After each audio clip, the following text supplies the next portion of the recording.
হযরতে ইসমাইল জবিহুল্লাহ আলাইহিস সালামের ফিদিয়া ইমাম হুসাইনের মাধ্যমে আল্লাহ আদায় করেছেন। বড় করে বলুন সুবহানাল্লাহ। যেটাকে জিবহে আজিম বলা হচ্ছে। এমন শাহাদাত আদম আলাইহিস সালাম থেকে শুরু করে এই পর্যন্ত এবং আগামী কিয়ামত পর্যন্ত এরকম ঘটনা হয় নাই, আগামীতেও হবে না। তো আমি আপনাদের খেদমতে আরজ করেছিলাম, এখানে শহীদ বমানা মশহুদ বিন নবী অথবা মশহুদ বিল মালায়েকা। ইমামে আলী মাকাম ইমাম হুসাইন আলাইহিস সালামের শাহাদতের সময় আম শহীদদের শাহাদতের সময় হাজার হাজার ফেরেশতারা শুভাগমন করেন, শহীদের রূহ অতি সম্মান মর্যাদার সাথে আল্লাহর দরবারে পেশ করেন। এটা হলো মশহুদ বিল মালায়েকা। ফেরেশতা আসেন, রূহ মোবারক আল্লাহর দরবারে পেশ করেন। কিন্তু ইমামে হুসাইন আলাইহিস সালামের শাহাদত মুহূর্তে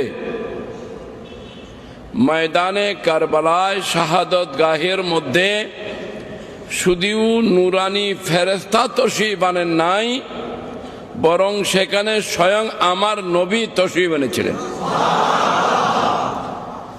হযরত ইমামে আলী মাকাম ইমাম হুসাইন আলাইহিস সালামের শাহাদতের সময় ইমাম হুসাইন আলাইহিস সালামের সামনে হাজির হয়েছিলেন হযরতে নবী করিম রউফ রহিম তাজদার মদিনা মুহাম্মদুর রাসূলুল্লাহ সাল্লাল্লাহু আলাইহি ওয়াসাল্লাম, যেটা উম্মে সালমা বিবি উম্মে সালমা রাদিয়াল্লাহু তাআলা আনহা বলেন যে আমি 61 হিজরির 10 মুহররমে আমার নবীকে স্বপ্ন দেখে আমি অবগত হলাম যে ইমাম হুসাইন পৃথিবীর মধ্যে দুনিয়ার মধ্যে আর নাই। কিভাবে? রসুল পাক বলেছিলেন যে এই দিন তোমার হাতে আমি এই কারবালার মাটিগুলো আমানত রেখে যাচ্ছি, এই কারবালার মাটি যেই দিন খুন এবং রক্তে পরিণত হবে সেই দিন তুমি মনে করবে আমার ইমাম হুসাইন শহীদ হয়ে গেছে। তিনি বলেন আমি আল্লাহর নবীকে দেখলাম স্বপ্নের মধ্যে যে সরকারে দো আলম সাল্লাল্লাহু আলাইহি ওয়াসাল্লামের জিসিমে পাকের মধ্যে ধুলাবালু, খুনে মোবারক, দাড়ি মোবারকে, চুল মোবারকে রক্ত। আরজ করলাম, প্রশ্ন করলাম, হুজুর আপনি কেন কাঁদতেছেন? আপনার এই অবস্থা কেন হয়েছে? আপনি কেন কাঁদতেছেন? খুন মোবারক কেন দেখতেছি এবং ধুলাবালু আপনার শরীর মোবারকে, দাড়ি মোবারকে, চুল মোবারকে কেন লাগানো? এই অবস্থা কেন হয়েছে? নবী পাক ইরশাদ করলেন শহীদ তো কাতলাল হুসাইনে আনেফা, আমি এই মুহূর্তে রওজা শরীফ থেকে কারবালার ময়দানে গিয়ে ইমাম হুসাইন শাহাদত বরণ করতেছেন, ইমাম হুসাইনকে আমার বুকের মধ্যে জড়াইয়ে ধরেছি। এটা হলো মশহুদ বিন নবী। আল্লাহর নবী সেখানে হাজির, আল্লাহর নবী সেখানে হাজির। বড় করে বলেন না, আল্লাহর নবী সেখানে হাজির। তো শহীদের এক অর্থ হলো হাজির হওয়া, আর এক অর্থ হলো মদদ করা। শহীদ মানি মদদগার, শহীদ মানি মদদগার। ইমাম হুসাইন আমাদেরকে কিভাবে মদদ করলেন? মনে করলেন একটা দিয়াশলাই আছে না, দিয়াশলাই, আমার একটু জবাব দেন না। আপনি যখন ম্যাচ মারবেন তখন কাঠ জ্বলে যাবে, আপনি বাতি নিবানো বাতি জ্বালাই দিতে পারবেন। কেমন ঠিক না? খুব খেয়াল করেন, যখন আপনি দিয়াশলাই মারলেন তখন গাছ জ্বলে যাবে, তখন গাছ জ্বলে যাবে। কিন্তু এই গাছ জ্বলে যাওয়ার পর, এই ম্যাচ জ্বলে যাওয়ার পর আপনি যখন মোমবাতি জ্বালায়ে ফেলবেন, বাতি জ্বালায়ে দেবেন, তো নিবানো বাতি জ্বলে যায়, হাজার হাজার বাতিকে জ্বালায়ে দে, একটা মেসের কাঠি নিজে জ্বলে যায়, হাজারো বাতিকে জ্বালায়ে দেয়। কি বলেন ঠিক কিনা? ইমামে হুসাইন নিজে শাহাদত বরণ করলেন, কোটি কোটি ইমানদারের ইমানের বাতিকে জ্বালিয়ে দিলেন।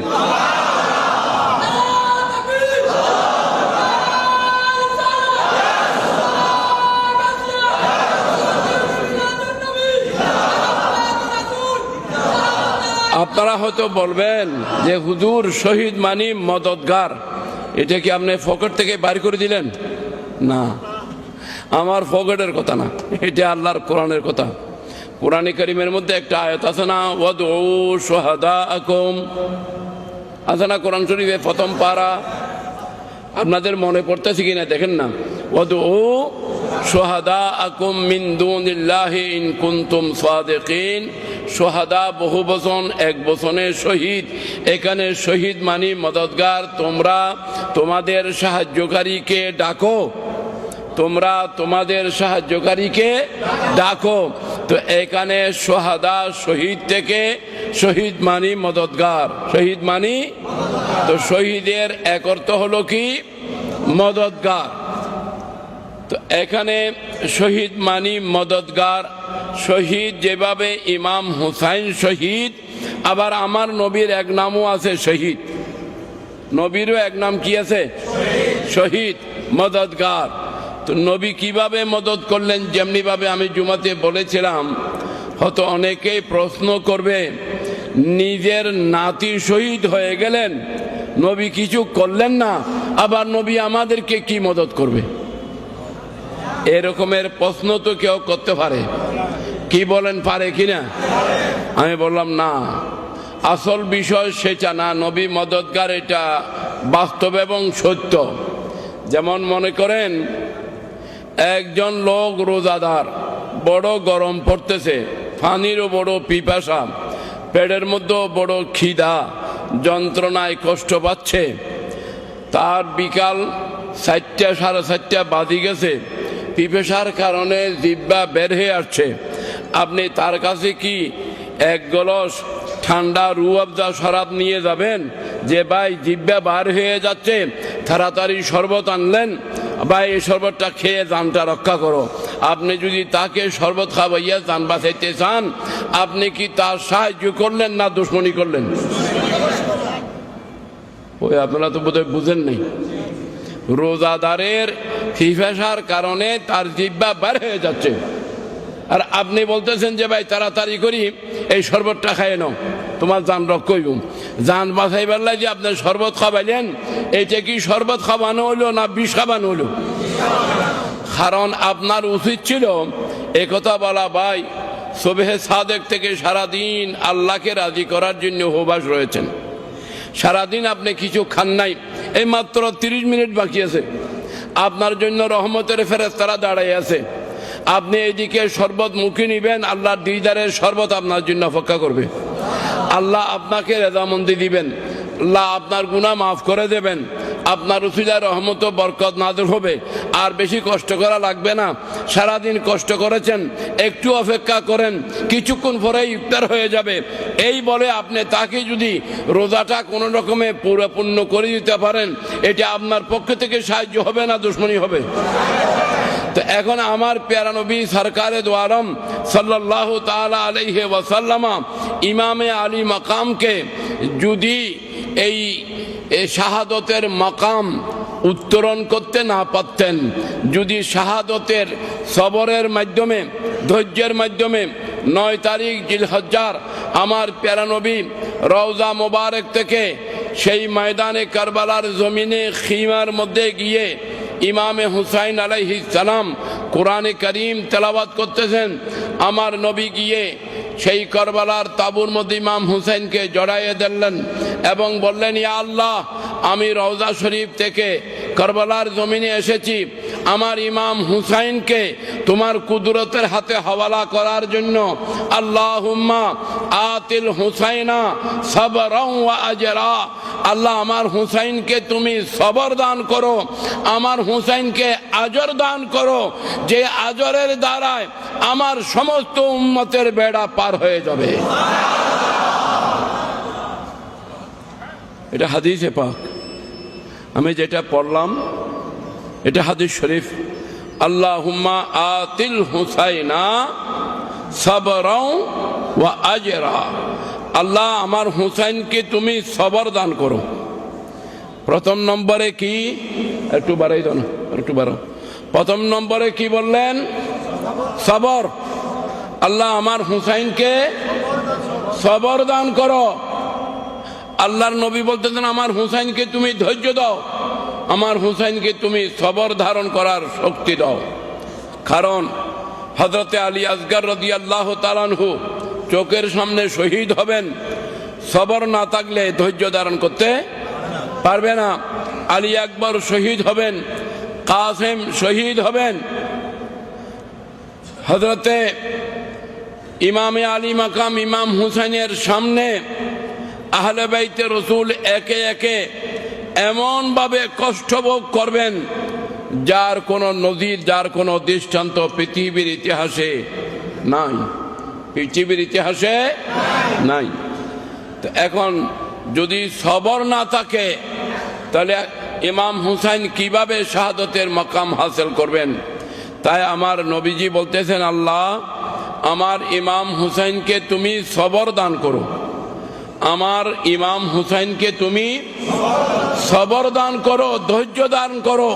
আহা, এবং ইমাম হুসাইনের পরিবারকে তুমি সবর দান করো। হযরতে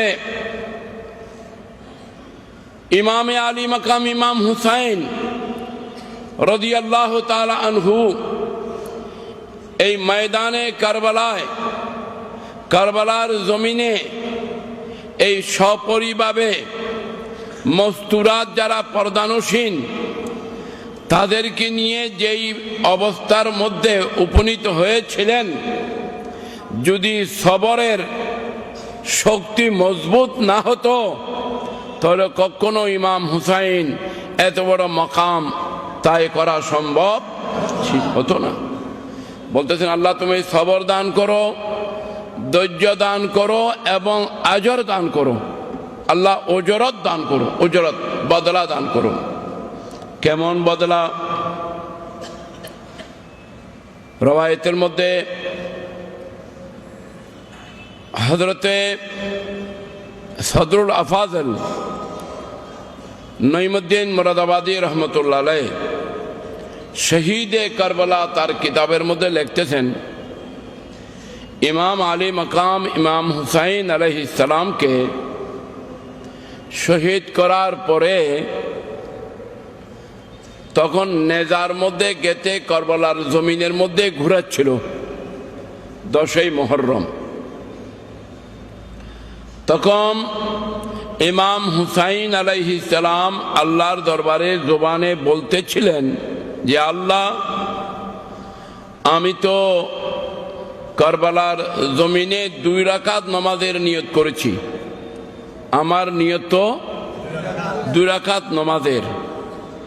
তো প্রথম রাকাতের প্রথম সাজদায় আমাকে শহীদ করা হলো, প্রথম রাকাতের প্রথম সাজদায় আমাকে কি করা হলো? শহীদ করা হলো। আল্লাহ একটা রাকাত পূর্ণ হয় 2টা সাজদার দ্বারায়। সাজদা হয় রাকাতে কয়টা? আপনারা আমাকে একটু সাহায্য করেন, কয়টা? এক রাকাতে 2টা সাজদা হয়। আল্লাহ আমি প্রথম রাকাতের প্রথম সাজদায় ছিলাম, তখনই আমাকে খঞ্জর দিয়ে শহীদ করা হয়েছে, আমি দ্বিতীয় সাজদা দেওয়ার সুযোগ পাই নাই। তো আল্লাহ নেজার মধ্যে আমার সিরে মোবারক গেঁথে দিয়ে আমাকে ঘুরানো হচ্ছে। তোমার কাছে একটা আমার দাবি, আমি তো শাহাদত হাসিল করতে পেরেছি তোমার দয়াতে, আল্লাহ তুমি আমাকে আবার একটু কারবালার জমিনে যাওয়ার সুযোগ দাও, আমি আমার দ্বিতীয় শহীদ এটা করে একটা রাকাত পুরা করব। না একটু বড় করে বলেন না সুবহানাল্লাহ। আল্লাহ আমাকে তুমি দ্বিতীয় সজদাটা আদায় করার সুযোগ দাও। আল্লাহ আমি একটা সজদা করেছি, না মসজিদ মে না বাইতুল্লাহ কে दीवारों के साए में। हजरत सैयदना इमाम हुसैन अलैहिस सलाम তিনি সজদা করতেছেন। হযরত ইমাম আলী মাকাম ইমাম হুসাইন সজদা করতেছেন আল্লাহকে। কোথায়? মসজিদে নয়, বাইতুল্লাহ শরীফে নয়, হেরমে নয়, খানকা নয়, কোথায়? কারবালার জমিনে, নেজার নিচে, খঞ্জরের নিচে। না মসজিদ মে না বাইতুল্লাহ কে, না মসজিদ মে न बैतुल्लाह के दीवारों के साए में नमाज इश्क अदा होती है तलवारों के साए में। बड़ा करे बोलून ना सुभान। मस्जिদের মধ্যে নয়, ইমামে হুসাইন নামাজ আদায় করতেছেন মসজিদে নয়, মসজিদুল হেরমে নয়, মসজিদে নববীতে নয়, খানেকা শরীফে নয়, কোথায়? কারবালার ময়দানে তলোয়ারের নিচে, খঞ্জরের নিচে। একথা প্রমাণ করে দিলেন ইমামে আলী মাকাম ইমাম হুসাইন। তাম্বুর মধ্যে নিজের বিবি কাঁদতেছেন, নিজের বেটি কাঁদতেছেন, নিজের বোন জাইনব কাঁদতেছেন, জাইনুল আবেদিন এমন ভাবে কাঁদতেছেন। আজ আমি জুমার সময় বলেছি ইমাম জাইনুল আবেদিনের দুটি শের, ইয়া রাসূলুল্লাহ উনজুর হালানা। নবী আপনি তো বলেছিলেন ইমাম হুসাইনের কষ্ট আপনার সহ্য হয় না।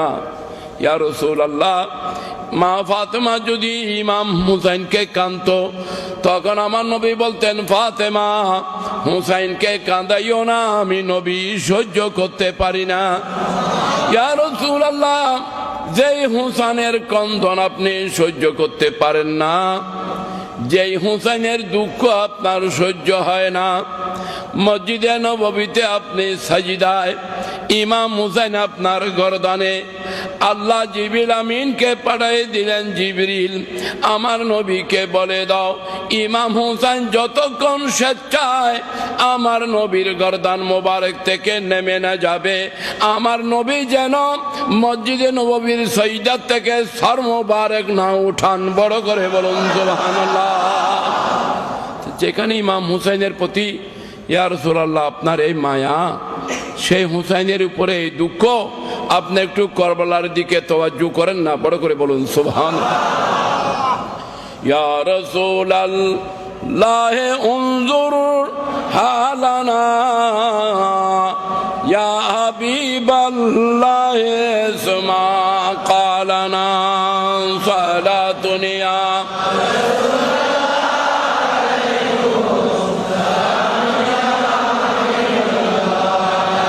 إننا في بحر هم مغرقون خذ يد ساحل لنا شيكا لنا صلاتنا।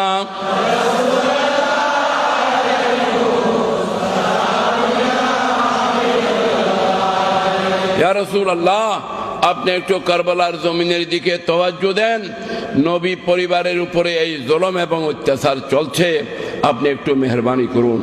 হযরত ইমামে আলী মাকাম ইমাম হুসাইন রাদিয়াল্লাহু তাআলা আনহু আল্লাহর দরবারে ফরিয়াদ করলেন, আয় আল্লাহ বারে এলাহ পরওয়ারদিগারে আলম, আল্লাহ আমি একটা সাজদা করেছি, আর একটা সাজদা যদি আমি করতে পারি, আর একটা সাজদা যদি আমার করার সুযোগ হয়, তাহলে মাওলা রব্বুল আলামিন পরওয়ারদিগারে আলম আমার একটি রাকাত পূর্ণ হয়ে যাবে। তুমি আমাকে কারবালার জমিনে আবার একটু যাওয়ার সুযোগ করে দাও। বড় করে বলুন সুবহান। আমাকে একটু কারবালার জমিনে যাওয়ার সুযোগ করে দাও। আমি একটু কারবালার জমিনে যাব, আমি একটু কারবালার জমিনে যাব এবং আমার দ্বিতীয় শহীদাটা আমি আবার একটু করব। আমি আবার দ্বিতীয় শহীদাটা করব। সদরুল্লাহ ফাজেল আল্লামা নঈমুদ্দিন মুরাদাবাদী রহমতুল্লাহ আলাইহি ওনার কিতাবের মধ্যে লিখতেছেন, একটু শোনেন, যে আল্লাহর পক্ষ থেকে আহ্বান হলো, আল্লাহর পক্ষ থেকে আহ্বান হলো যে আয় ইমাম হুসাইন, তুমি যেই সাজদা কারবালার জমিনে করেছো, কারবালার জমিনে তুমি যেই সাজদা করেছো, এই সাজদা তোমার জন্য বস হয়েছে। দ্বিতীয় সাজদা আর করা লাগবে না। দ্বিতীয় সাজদা তোমার করা আর, বড় করে বলেন না, দ্বিতীয় সাজদা করা আর লাগবে না। কারণ তোমার জন্য ওই দ্বিতীয় সাজদা আমি জমা রাখলাম, তোমার জন্য আমি ওই দ্বিতীয় সাজদা জমা রাখলাম। কিভাবে জমা রাখলাম একটু খেয়াল করেন। বলা হচ্ছে যখন ময়দানে হাসর কায়েম হবে, মা ফাতিমাতুজ জাহরা রাদিয়াল্লাহু তাআলা আনহা পুলসেরাতে দিয়ে পার হবেন, তখন তো হাসরের ময়দানে এলান হবে যে তোমরা সবাই চক্ষু বন্ধ করো। তোমরা সবাই চক্ষু কি করো? আপনারা কি খেয়াল করতেছেন? তোমরা সবাই চক্ষু বন্ধ করো, আমার ফাতেমা রওনা হবে ময়দানে হাসরে, আমার ফাতেমা রওনা হবে, তোমরা সবাই চক্ষু বন্ধ করো। এর অনেক ধরনের ব্যাখ্যা আছে, অনেক ধরনের তার বিশ্লেষণ, এক্সপ্লেনেশন, ব্যাখ্যা আছে।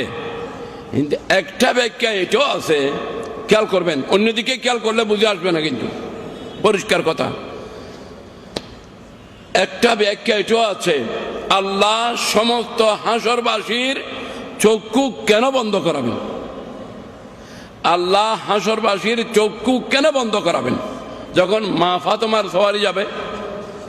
তার অনেকগুলো ব্যাখ্যার মধ্যে একটা ব্যাখ্যা এটাও, যদি মা ফাতেমার যাওয়ার সময় যদি সকলের চক্ষু খোলা থাকে, তো যারা এই পাপে পাপী, এই অপরাধে অপরাধী, এই দোষে যারা দোষী, তারা হয়তো মা ফাতেমার দোনো কদম বেড়ায় জড়াই ধরবে। তখন তারা বুঝবে যে আমরা অন্যায় করেছি। তখন বুঝে আসবে। এখন বুঝে আসতেছে না, এখন বুঝে আসতেছে না, এখন বুঝে আসতেছে না। এখন এমন হয়েছে, তেমন হয়েছে, এজিদ বালা ছিল, জিয়াদ বালা ছিল, অমুক বালা ছিল, তমুক বালা ছিল, এই ছিল, সেই ছিল, অনেক কথা বলে এজিদের দালালি করতেছে। কিন্তু ময়দানে হাসর যখন দেখবে, তখন বুঝে আসবে যে আমরা তো অপরাধী, আমরা তো পাপী, আমরা তো দোষী। তো যার দোষ করেছি, সব সময় তো মা বড় দয়ালু হয়, বাবার চেয়েও মা বেশি কি হয়? ছেলে যদি অপরাধী হয়, মারও অপরাধ করেছে, বাপরও অপরাধ করেছে, কিন্তু ছেলে সহজে বাবার কাছে না গিয়ে মার কাছে যায়। কারণ সে একথা বুঝে, মার কাছে গেলে আমি ফার পেয়ে যাব। কি বলেন? ছেলে একথা বুঝে যে আমি মার কাছে গেলে আমি কি পাবো? বড় করে বলেন না, মার কাছে গেলে আমি পার পেয়ে যাব। ময়দানে হাসরওয়ালাকে আল্লাহ বলবেন যে অপরাধীরা অপরাধ থেকে মুক্তি পাওয়ার জন্য রাস্তা তালাশ করবে, কিন্তু আমি তাদেরকে রাস্তা দেব না। আমি অপরাধীদেরকে, আমি আল্লাহ তাদেরকে রাস্তা দেব না। চক্ষু যদি খোলা থাকে, চক্ষু যদি খোলা থাকে, হয়তো তারা মা ফাতিমাতুজ জাহরার কদম জড়ায়ে দেখবে, মা আমরা দোষ করেছি, আপনি মাফ করে দেন। হয়তো আমার ফাতেমা মাফ করে দেবে, কিন্তু আমি আল্লাহর সেটা সহ্য হবে না। ইয়াজিদ বাহিনীর মাফ হোক, এটা আমি আল্লাহ চাই না। ইয়াজিদ বাহিনীর মাফ হোক, এটা আমি আল্লাহ, বড় করে বলেন না, ইয়াজিদ বাহিনীর মাফ হোক, এটা আল্লাহ। তো যারা ইয়াজিদের দালাল সাবধান, ইয়াজিদ বাহিনীর মাফ পাওয়া আল্লাহ কামনা করেন না, আল্লাহ ইচ্ছা করেন না। বলেন ফাতেমা তুমি যাও, পার হয়ে যাও, কিন্তু সবাইকে বলবেন চক্ষু বন্ধ করো। সবাইকে বলবেন কি চক্ষু, যেন মা ফাতেমার কাছে মাপ পাওয়ার কোনো সুযোগ না পায়। বড় করে বলেন না, পার পাওয়ার কোনো সুযোগ যেন না পায়। হাজিরিন কিরাম, আদালত শুরু হবে।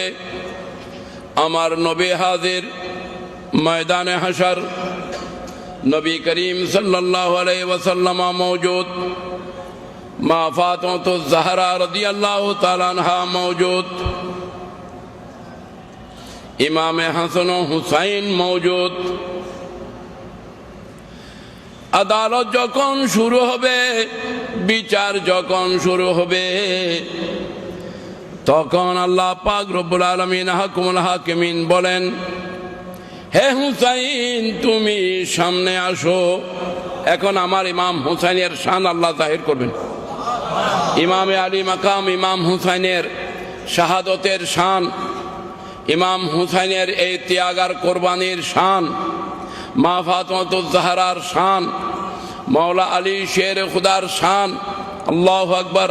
হাদিস আপনারা শুনেছেন, হযরতে মাওলা আলী শের খুদা রাদিয়াল্লাহু তাআলা আনহু যে হযরতে আলীর জিকির করা ইবাদতের মধ্যে শামিল, যিকরু আলীয়িন ইবাদাতুন, যিকরু আলীয়িন ইবাদাতুন, সাইয়েদনা মাওলা আলী শের খুদার স্মরণ করা ইবাদতের অন্তর্ভুক্ত।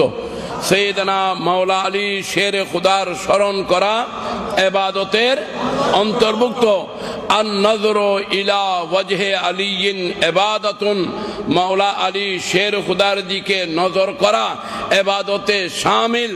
এই কারণে সিদ্দিক আকবর হরদম হামেশা মাওলা আলী শের খুদার নজরের দিকে তাকায়ে থাকতেন। মা আয়েশা বলতেন, আব্বা জান আপনি হামেশা হযরতে আলী রাদিয়াল্লাহু তাআলার চেহারা কেন দেখেন? বলেন, খুদার কসম আমি নবীর জবানে শুনেছি আমার আলীর দিকে নজর করা আল্লাহর দরবারে ইবাদতে শামিল।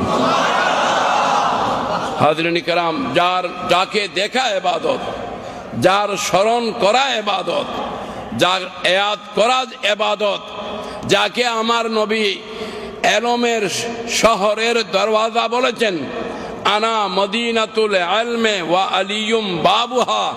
আমার নবী বলেন, শরীয়তের এলম, তরিকতের এলম, হাকিকতের এলম, মারফতের এলম, সব এলমের শহর আমি নবী মুস্তাফা। আর আমার এই শহর থেকে কেউ যদি শরীয়তের এলম চায়, তরিকতের এলম চায়, হাকিকতের এলম চায়, মারফতের এলম চায়, তো সব এলমগুলি পাবে যখন মাওলা আলী শের খুদার দরওয়াজায় আসবে। আমার শহরের এলম তার সিনার মধ্যে ট্রান্সফার হয়ে যাবে। আল্লাহু আকবার, আল্লাহু আকবার। সুতরাং সাইয়েদনা আলী রাদিয়াল্লাহু তাআলা আনহুর সেই শান, মা ফাতেমাতুজ জাহরা আদালতের সামনে, মাওলা আলী শের খুদা আদালতের সামনে, এবং হযরতে সাইয়েদনা হাসান, সাইয়েদনা ইমামে হুসাইন আদালতের সামনে আল্লাহ পাক বলবেন, আয় হুসাইন, জমিনে কারবালায় যেই সাজদার জন্য আগ্রহ করেছিলা, জমিনে কারবালায় যেই সাজদার জন্য আগ্রহ করেছিলা, সেই সাজদা আমি তোমাকে আবার দেওয়ার জন্য বলছি।